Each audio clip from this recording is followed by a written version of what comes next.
Hello? Oh, yes. Here we go then. We've got another Confessions podcast here. I was just checking that it was you and that we've downloaded, and it's all looking fine and dandy for another Confessions podcast. Because we've had another fine week with more bad tales sent in by bad people who are now feeling so much better. If you're feeling bad, maybe there's a reason for yourself feeling bad. And maybe if you tell me what it is you feel bad about, then we can get you forgiven and everything's going to be fine. It's the way it works. This week we get a skinhead scarf scuffle, a bewildering boat brush-up, a feverish footwear fixation, and a devilish doorbell distraction. All coming up right now. Deadly, you're very welcome back. Thank you very much indeed. As the Dean. And we've got a full house there. There's Bobby and there's Matt. Hello, Matt, by the way. Hi. Oh, Dr. Mosh has got a brand new jingle, which we're going to be playing you a little bit later. Really? As an exclusive. I'll Well, I mean, no one else is interested. Is anyone else playing our jingles? I'll have gone by then. Good. Right, well, tonight's tale comes from Bob. Father Simon and the Judgmental Collective. I remember with you, Deadly. It's like a dialogue, isn't it? We travel back to chilly Rochdale, January 1971, the month in which I turned 14. It was a Saturday evening, and our gang of 6 had assembled after tea, as usual, heads full of that evening's edition of Candid Camera. Halifax Road, remember that? With Jonathan Rath. Prankster TV. Yeah. It was a Saturday evening and our gang of 6 had assembled after tea as usual. Halifax Road was Rochdale's major stretch and at that time was being widened where it cut through our village of Smallbridge. You don't have to do all the actions, Deadly. Sorry. Under construction was a half-mile road stretch of dual carriageway which involved all the utility companies and resulted in a glut of road signs, lighting and sundry roadworks and paraphernalia, much of it left against the wall in a pub car park.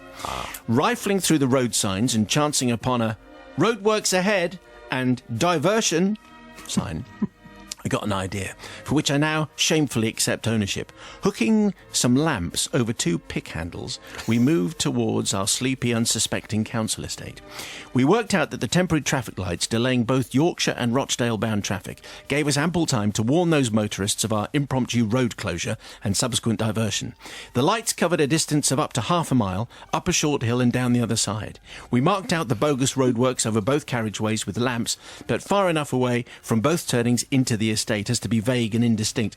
We appreciate that what we did now was wrong and stupid, and I wouldn't recommend anyone else does this kind of activity. Quite right. It feels like we're off script there for some reason. Yes. No, nothing. That's not allowed anymore. Yeah. Hidden away in a graveyard, we were breathless with anticipation and our efforts as the Yorkshire-bound petrol tanker trundled up onto the green light, up a slight incline, took in the diversion sign we'd set up, and when the left-hand indicator went on, we became delirious with our own sense of power. We then took up front row positions on Keith's house wall on Hollowspell, where we adopted the body language of adolescents curious to know the reasons for the unfolding mayhem rather than the celebrants of it. A nonchalant stroll down to the Halifax Road revealed long tailbacks in both directions. We decided to circuit the estate and check out our handiwork. This is going to make you mad, Bobby. All this unnecessary traffic just created by Bob and his friends. Do you mean it's business for Bobby? Yeah. It's business, It keeps me working. Car horns impotently blared, engines throbbed, drivers and passengers stared stonily ahead, ignition off, resigned to immobility. One man was swearing loudly, then banged on his steering wheel. One by one, my mates evaporated into the relative normality of their homes, leaving just me trudging homeward, practising the expression of outraged indignation I'd need in response to my dad's inevitable accusations. My trepidation briefly lifted as I rounded the corner to our street. As a Leeds United supporter living in Manchester United territory, I became very excited at the sight of 2 Leeds United scarves dangling from the rear window of a Mark II Cortina and almost threw caution to the wind. My impulse was to skip up to the vehicle singing 2-0, 2-0 to the tune of Amazing Grace, a reference to our earlier victory at Main Road. Instead, that tiny part of my brain given over to circumspection kicked in, and when I glanced sideways into the vehicle, I was glad it had. Inside sat 2 very grim-featured skinheads who regarded me with hostility, despite me wearing the Leeds scarf that my gran had knitted. They weren't to know that. I heard 2 car doors open and close disturbingly quickly. Glancing over my shoulder, my bowels made themselves known. As I took in the 2 grown men giving chase in a disturbingly athletic manner. Quickly realising I'd need to deploy my specialist local knowledge, I sprinted up Mr. Woodhead's garden path and darted around the back. with some half-baked notion of clambering over fences and going to ground somewhere. Unfortunately for me, the skinheads nabbed me by the leg as I gingerly attempted to negotiate a precious and sensitive pair of anatomical features over Mr. Woodhead's picket fence. Dragging me back with rather less delicacy than I might have hoped for, the huger of the gigantic pair pinned me against a tree with such force the collected snow in the branches covered the three of us. He then bellowed into my face, "This is all down to you, you little toe rag, isn't it?" He wasn't local. He wasn't local. Yeah, clearly. Yeah. This Or is- from Leeds, or indeed anywhere but East London, where Ray Winston is. That's basically it. Actually, they were local because they had lead scarves. "This is all down to you, you little toe rag." That's right. Realising that lying would be useless, I nevertheless gave it a go. "No, it wasn't me. I told him not to do it." Then, gripping my scarf, I wheedled, "Please don't hurt me. I'm a Leeds supporter." "I don't care if you're Billy Bloomin' Bremner. We've got to..." Yeah, that's been cleaned up. Yeah, it has. "We've got 2 days leave and your little japer's cost us a date with our girlfriends." Oh, no. Throwing me in front of him, still gripping my faux Crombie collar, he hissed, "I think you might like to know there's some policeman out there be very interested in talking to you, son." Is that you hissing? Yeah. Just my luck. The only socially responsible skinheads in the country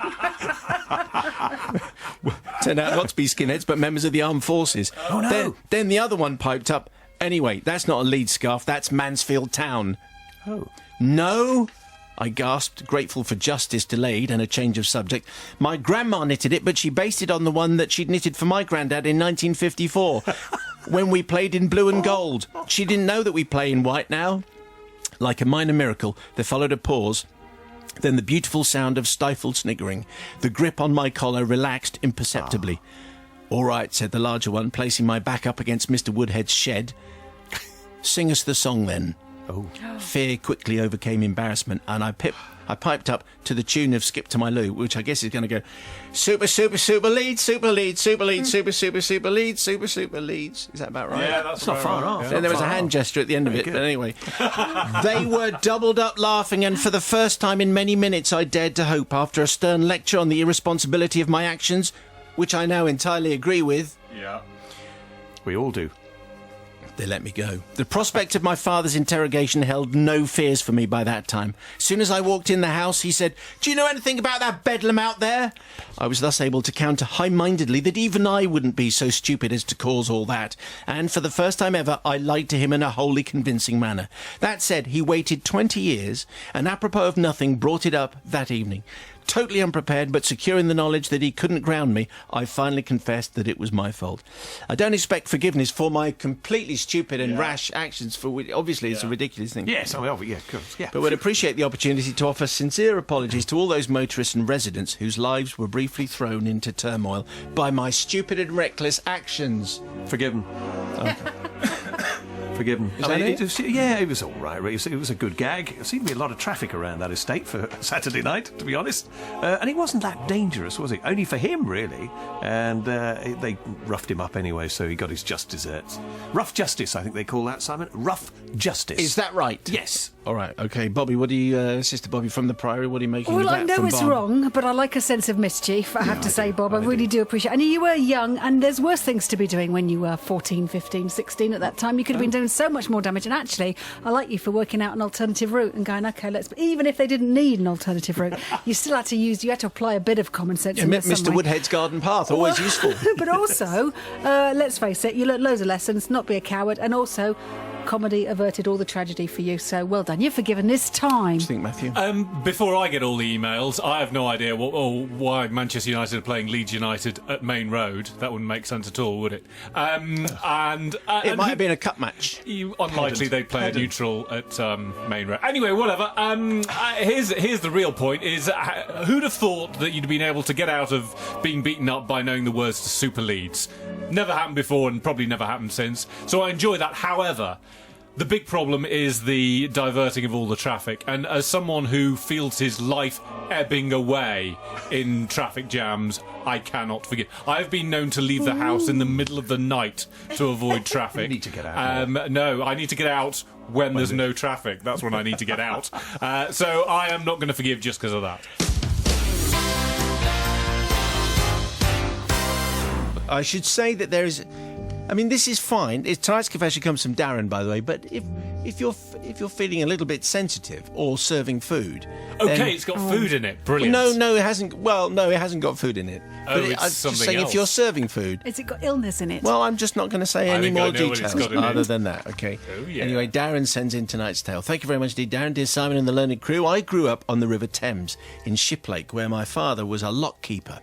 During the school summer holidays, I had a job at a local boat yard just downstream from the lock. My duties involved preparing the vintage launches for the day trippers and the cabin cruisers for holidaymakers. I was also the pump-out boy. When holiday boats called into the boatyard for water and fuel, they usually required a pump-out.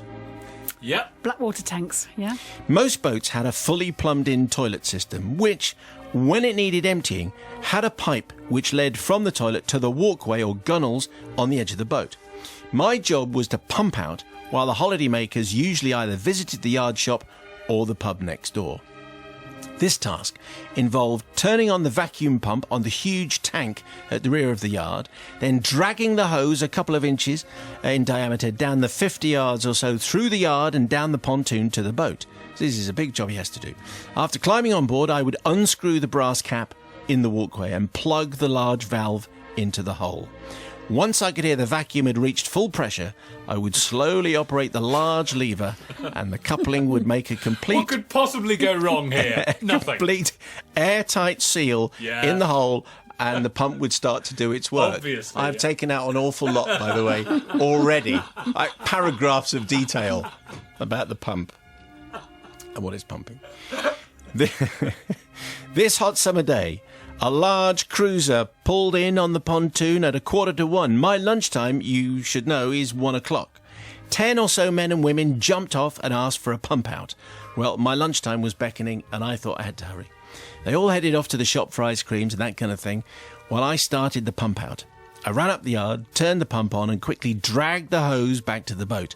I climbed on board, opened the first valve, and once the pressure was up, I yanked the lever open and there was a whoosh up the pipe. Flush and rinse, and the first loo was done in record time. I made it sound quite fine, this one. Yeah. I then slid down the gunnels and repeated the same rapid operation on the second loo. By this time, I had to hurry because the holidaymakers were beginning to wander back down the pontoon. So I clambered over the boat to the far side away from the bank and started unscrewing the third cap.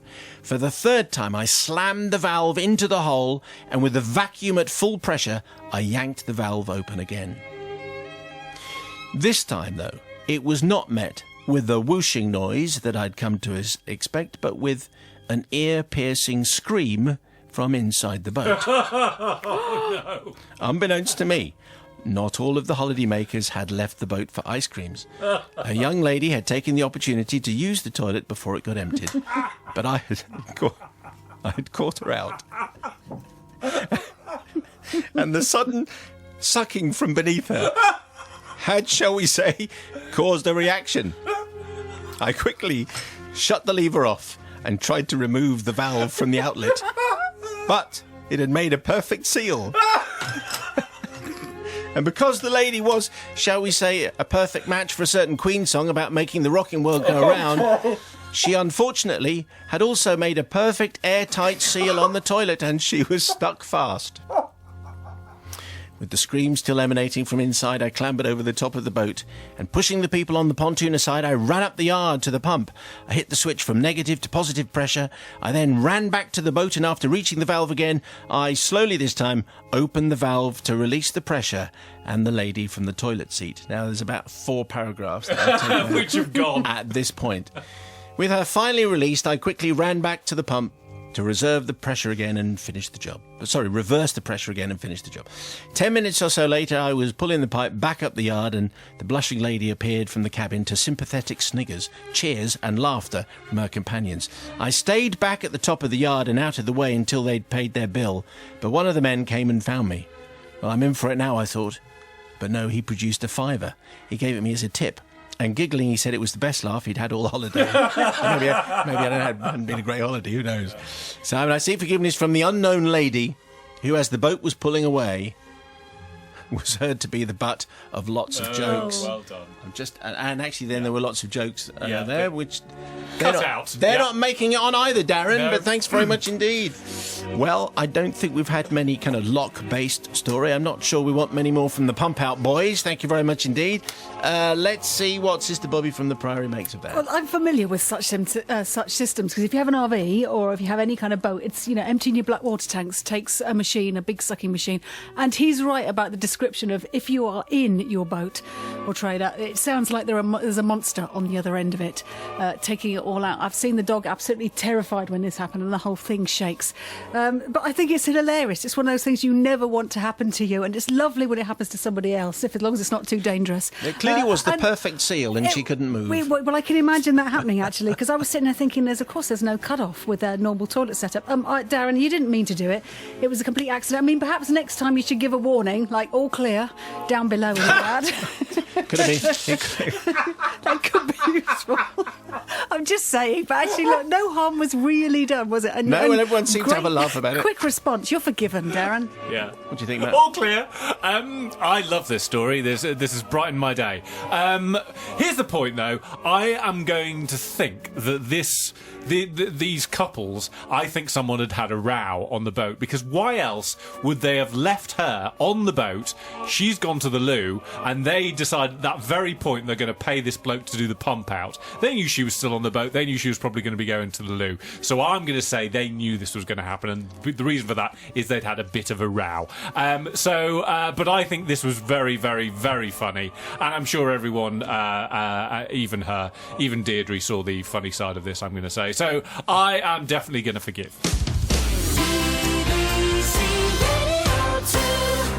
This one comes from Mrs. Bootless. Bootless. Mrs. Bootless. That's how she signs it anyway. Dear Simon and the team, every evening I come home from work and continue working, but everything has to stop for confessions. The phone may well ring, dogs may want feeding, and husband might want to talk, but this is a no-go time zone. I need my end of the day confession fix. Many a night over the years I have sat here thinking about the confession I too would make, and tonight I've decided to write mine. Can I just say then, Mrs. Bootless, if this is you, this is, instead of a text, this is the moment where you should probably say to your husband, haven't you got a job to do? Can you go and make the beds or something? Doesn't the garden need attending? Anyway, well, that might be a bit obvious if that's what you're saying. Anyway, says Mrs. Bootless, I don't really remember when my obsession began, or even if you could actually call it an obsession, but I have a love of boots. Not the shop, but the footwear. Once I find a pair I love, I have to have them, and I have to have them in every colour. Oops. They can come in. I think this is an obsession, by the way, yes. Shoe boots, ankle boots, long boots, over-the-knee boots. I love them. I have them all. Full length, half length, fully fashioned calf length. Brown boots, black boots, patent leather jack boots, to quote the song. Yeah. I'm even considering a part-time job during the holidays in a shoe shop just so I can be closer to boots. Okay. By the way, Mrs. Bootless, if there's any doubt, this is definitely an obsession. Yes. I'm not medically qualified, but I'm guessing that this is an obsession. I did once film my boot collection for a friend. Okay. This is getting weird. They started off in the bedroom and they continued down the stairs. I'll bet they did. Along the hall, out into the drive, past the pavement and onto the road. That's lots of boots. Even I know that's lots of boots. Oh, so she was lining them up. She's, Right, okay. Well, what do you think she's doing? I don't know. I had something else in my head. She's lining up. You've got the A14 on you. She's got all her boots together and she's lined them up. Yes, and she it's has. come out of the bedroom, Of course. down the stairs, out the Perfect. drive. Yeah. She's got a drive. Perfect. Past the pavement and down the road. Everywhere. I mean, this is hardcore boot collecting. Now, says Mrs. Bootless, I'm usually a very honest person and I'm not in the habit of lying to my husband, but when it comes to boots, the devil appears on my shoulder. So this is really my confession. I, Mrs. Bootless, would like to confess that I do buy new boots and then I hide them in the boot of my car, and once my husband is out of the house, I remove them lovingly from their box and I scrape their soles along the drive so that when I'm questioned as to whether they're new or not, I can show him the scuff marks on the sole and go, darling, I've had these for ages. You never take any notice of my shoes. Look how scuffed and old they are. I've had them since the 80s. My boot collection has now come under scrutiny from aforementioned husband, and he has now told me that I am no longer able to purchase any more boots until I get rid of a pair. So like the good wife that I am, I agreed to his terms, but there is no way at all I'm going to get rid of any of my boots. So once again, the devil appears and tells me how I can get round this unforgivable situation my husband has now put me in. This does sound like it's 1975, by the way, with your husband telling you what to do. But anyway, friends are always there for you, Father Simon, for drinks, for chats, for advice, and most importantly, they will have an old pair of boots. So here's my secret, Father Simon. My friends give me their old boots for me to proudly place into the recycling bin for the benefit of my husband, and I can then say, there you go, I know they're a size 19, but anyway, there you go. I'm getting rid of my boots, and now I can purchase some more. Thank you so much. Now, before you pass your verdict on me, I would like for you to consider the following. I work full-time. Husband did not say that they had to be my old boots. As boots had been in the boot of my car overnight, they can't be classed as new. Old boots were recycled, so one good turn deserves another. P.S. If you're going to use this, can you text me beforehand? No. Sorry. Regards, Mrs. Bootless. So, first of all, I should say, if you do need to be told beforehand, we can't promise to do that. Anyway, it's a very interesting tale, and I think it is a boot obsession. Certainly, Mrs. Bootless, thank you very much indeed. And strictly by the letter of the law, she's sticking to the rules because she's getting rid of someone else's boots. What do you think, Bobster? Well, she won't be the first to love her boots. I've got a bit of a boot collection, but not as many as this. If you filmed them, not that anyone would, but if you were to film all of your boots and we start in your bedroom, how far would they go? Well, they'd reach to my father's house because some of them are in the attic, not all the way up the M6. I'm just saying I have to rotate them. I like cowboy boots, and even though I've got some very similar. How many pairs, roughly? Well, lots. I don't know. I haven't counted come them. on. More than 50. No, that would be ridiculous. No. 48. A few more than I need. More than 30. No, but back to the story. That's No, not about me. no, It's not about me. Back to the story. Bobby in boots. It's the nation. Moving on 20. to Mrs. Bootless, something like that. Yes. But I am quite old, and I bought a pair every year. Anyway, but back to this. So first of all, any obsession, as long as it's not having an impact on your income, you haven't got any debts, you're paying all your bills. If this is the one thing you love doing, doesn't matter what it is, whether it is you're buying cars or whether you're buying China pigs, it really doesn't matter as long as you're paying for it. What I can't work out though is she said that she gets boots in every single colour. So when he says, where do you get those red boots from? When do you get those blue boots from? See, that's the only thing I think he knows. He knows about her boot collection. He really knows how bad it is. He's found them all, but he thinks it's quite sweet and he loves her, so he lets her have it. He's just gone that little, perhaps I reckon he tries them on as well. He may do. The thing is, I love boots too. So I tell you what, Mrs. Bootless, you are absolutely forgiven. What do you think, Matthew? Yes. I can't see what's wrong with this at all. I mean, I get that it's an obsession and that you've probably got more boots than you need. But what's wrong with that? You're buying the boots. They're your boots. Do with them what you like. Why's your husband got this problem with the boots? I don't see it at all. It is a bit weird you're filming your boots, by the way. That is... She says it's for a friend. But you're putting the boots on the stairs and then out on the drive. That's odd. And yes, I'd think about that again. But I see no problem with your obsession, and hubby needs to get a grip, frankly. It's hardly a secret, is it, as well? Yeah. If you're filming them and they go down the drive and round the corner and up the M6. Oh, look, it's Mrs. Bootless outside again, filming her shoes. So I'm going to forgive, obviously. All right. Nigel joins us, that obviously is here dressed as though he's an art student or something like that, and very, very smart and lovely. Have you had a makeover? It does look as though you've had a makeover. I'm wearing a jumper, which very rarely do I. That's what it is. And a kind of a cravat. You've got a cravat, that's why. Oh, yeah. Yes, I have a little... Yes. It looks like you've been to Colour Me Beautiful and they've given you a kind of blue shade test and put you all in blues. Yeah, what she said. I like a bit of blue, so there you go. Anyway, here we go with tonight's tale, which comes from Penny. Thank you very much indeed. I don't know if she's a rare Penny from 1919. Thank you. Boom. Everyone checking their change. It takes quite a while. My favourite text of the week probably is that I just had... I'll just check my pocket. It's completely empty. Is that rare? I do like that.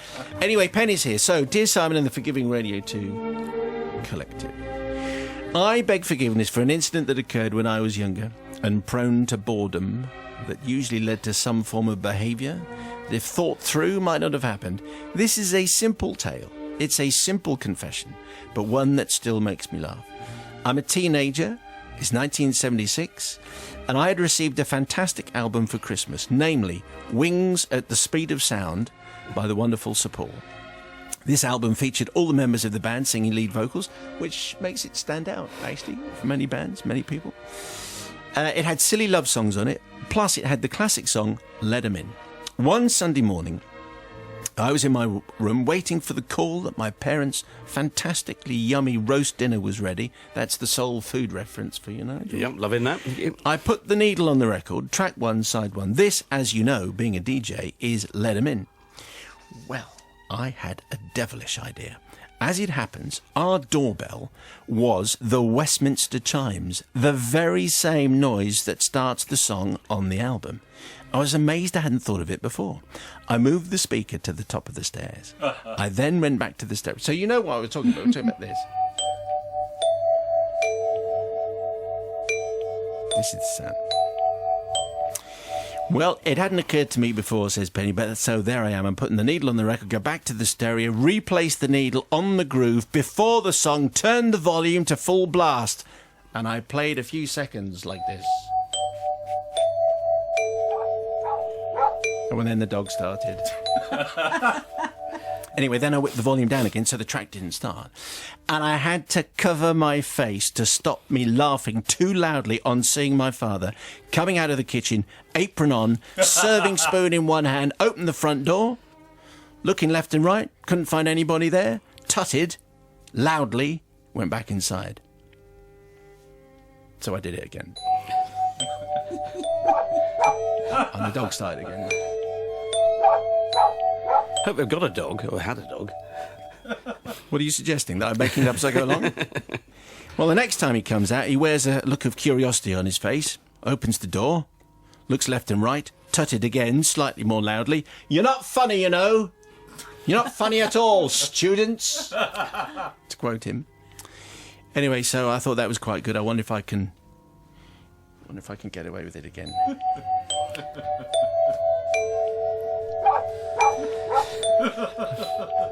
The dog didn't bark, but it's driving a lot of people crazy, this one.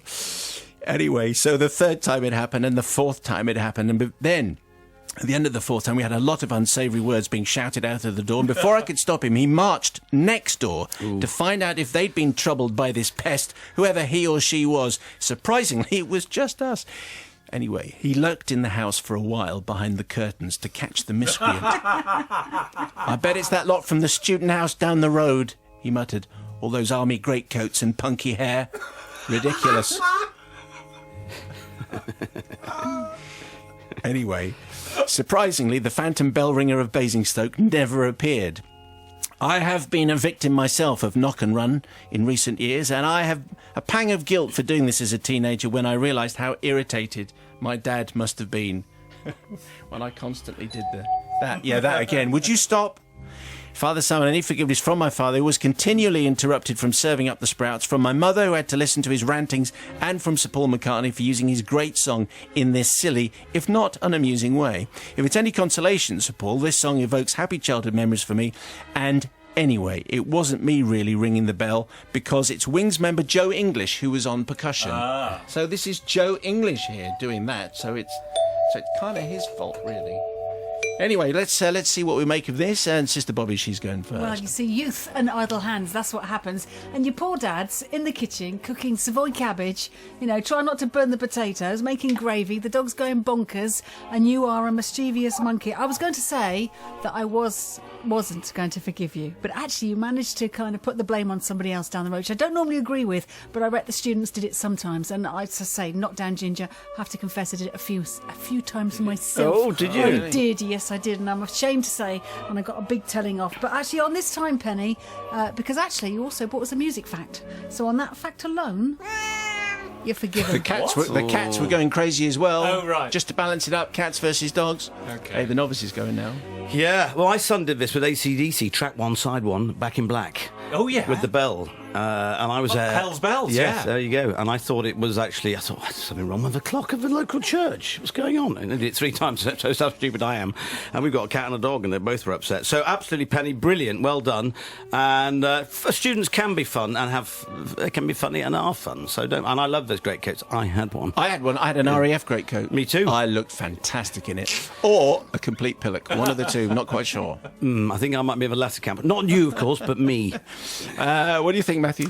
This was too perfect an opportunity to pass up, wasn't it? How often is that going to happen where you're going to be listening to an album and turns out that your doorbell sounds exactly the same as the intro? Superb. So obviously you're going to do it. I do have a bit of a problem with the chime, though, because I think a doorbell needs to sound like an annoying child that you have to go and... it needs to be urgent. It needs to be, come and answer the door, not this sort of very... It doesn't sound like anyone's there or that there's any point in going to the door. So I've got a problem with the doorbell, but I've no problem with Penny and definitely forgiven.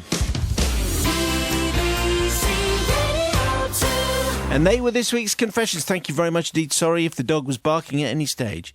Let us know your own dodgy, shadowy secret, please, on an email, confessions@bbc.co.uk. You know you'll feel better. More in a week, and don't forget you can listen to all the interviews from this week on the iPlayer. On Monday, in the book club, author Peter May choosing and telling us all about Coffin Road. Tuesday, we had super talented Bonnie Raitt talking about her new album, Digging Deep, and a little bit of current American political chat. The charming and quite brilliant Paul Carrick talking in the studio on Wednesday, singing live, special tribute to Eagle Glenn Fry included in that conversation. And Nigel on Thursday, we had a little bit of a foodie Thursday with a mouth-watering, it says here, risotto cake. I mean, you're going to make a cake, that's fine. You're going to do risotto, that's also fine. Putting them together, maybe Nigel is going to get away with it. If you've got this far... right to the bitter end, probably because you got your hands busy or something and you can't be bothered to turn it off. Tweet outstanding Nige, just to let me know that it's actually worth us getting to this point in the podcast. Thank you so much. We'll do it again next week.